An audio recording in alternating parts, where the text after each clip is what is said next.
Саяхан олон улсын Bloomberg телевиз болон дэлхийн нийтийн хэмжээнд үйл ажиллагаа явуулдаг нэр бүхий мэдээллийн хэрэгслэр Монголыг авилгалтсан орон гадны хөрөнгө оруулагчдыг цагдан хольж эрхчлөөг нь боомлдог гэсэн утгатай мэдээлэл гарсан. Тэрхүү мэдээллүүдэд авилгатай тэмцэх газрыг Сталины гаргасан онолоор мөрдөн байцаах үйл ажиллагаа явуулж байна ч гэж мэдээлж байсан юм а. Энэхүү мэдээллийг авилгатай тэмцэх газраас үүсгэж Монголыг муухай харагдуулах гэсэн гадаадынхны явуулга гэж мэдэгдлээ. Цаад агуулгаснаа нь юу вэ гэхээр өөрсдийнхөө үйл ажиллагааг бас гүйцэтгүүлэх гэсэн ийм чиг хандлага байгаа мó гэсэн дүгнэлттэй байгаа.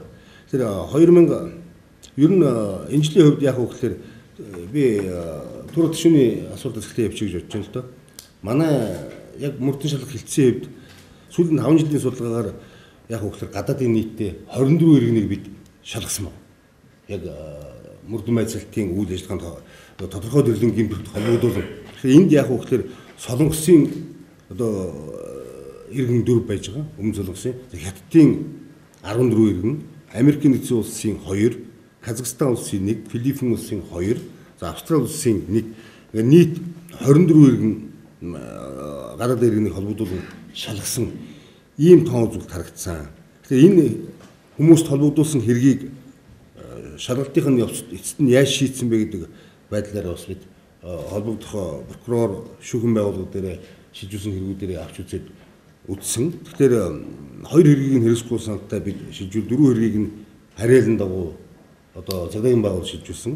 2 хэргийг төдгүүлж 7 хэргийг нь ялах дүнэлт үйлдвэрлэхээр саналтай шилжүүлсэн байж байгаа. Гадаадын хөрөнгө оруулагчдын дунд татвараас зогтсон хууль бус үйл ажиллагаа явуулсан зэргийг нь талсан зогсоож хууль хэрэгжүүлж байгаа учраас авилгатай тэмцэх газар гадаад дотоодын дайралтуудад их өртдөг талаар тус газрын мөрдөн шалгах хилцээний дарга инхтер онцолж байсан юм а. Төсвийн тэр том уут руу хийчихсэн, шургуулчихсан. Нөгөө гараа эргэж хараад ард түмлөө яриад далдаад одоо бид ямар нэгэн байдлаар одоо гэмбөрөө шүү гэж хашгираад байгаа. Тэр хүмүүсийн хэмжээнд энэ асуудал яригадаад байгаа байхгүй.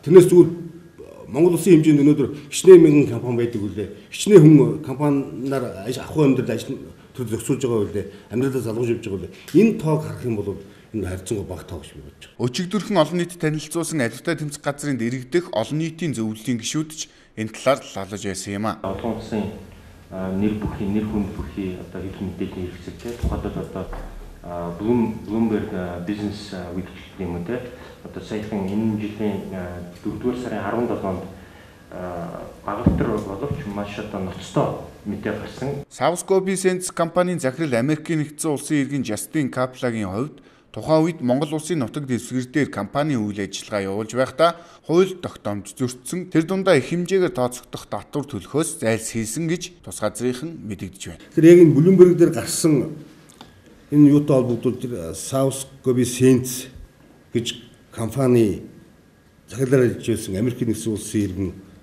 Justin Kaplan гэж хүний бид ямар асуудал болж шалсан гэхээр эхний ээлжинд яг хөглөд тухайн үед Монгол улсын хууль тогтоомж Монгол улсын дэвсгэрээр компани үйл ажиллагаа явуулж байхдаа хууль тогтоомж өртсөн тэр тусмаа ялангуяа энэ татварын үйл ажиллагаатай холбоотой Монгол улсад явуулж байгаа үйл ажиллагаагийн хэмжээнд татвар төлөөгүй гэдэг энэ асуудлаар бас тодорхой хэмжээний мэдээлэл ирж энэ бол зүгээр нэг ганц 2 сая долларын асуудал нэлээ их өргөн хүрээтэй асуудал бидний хууль тогтоомж өрчөөд байна гэдэг үүднээс бид шалгаж гисэн байна. Өөрөөр хэлбэл Монгол улсын нутаг дэвсгэрээр гадны ч бай, дотны ч бай ямар ч одоо иргэн чөлөөтэй яг зах зээлийн системээр үйл ажиллагаа явуулж болно. Гэхдээ хамгийн гол нь хууль тогтоомж нэг батлагдаад тэр хууль тогтоомжийн хүрээнд үйл ажиллагаагаа явуулах тэр орон зайг нь гаргаад өгсөн байж байгаа. Тэр орон зайныхаа хүрээнд хууль тогтоомж өрчөөд ингээд хуулийг уландаа гიშгээд байх юм бол бас тэр асуудалтай нь бол бид шалгах ёстой гэсэн ийм зарчим угаасаа манай үзэн хуулийн ч байж байгаа, бус хууль тогтоомжч байж байгаа. Тэрнийхээ хүрээнд бол бид 166 2 заасан зүйлэнгээр холбогдуулан шалгасан. Мөн тус компани ахлах хуульч Австрали улсын иргэн Сара Юнита Армстронг гэж нөхрийг ахуулсан асуудал. Дээр нь татварын хууль тогтоомжчсан энэ асуудлаар шалгасан.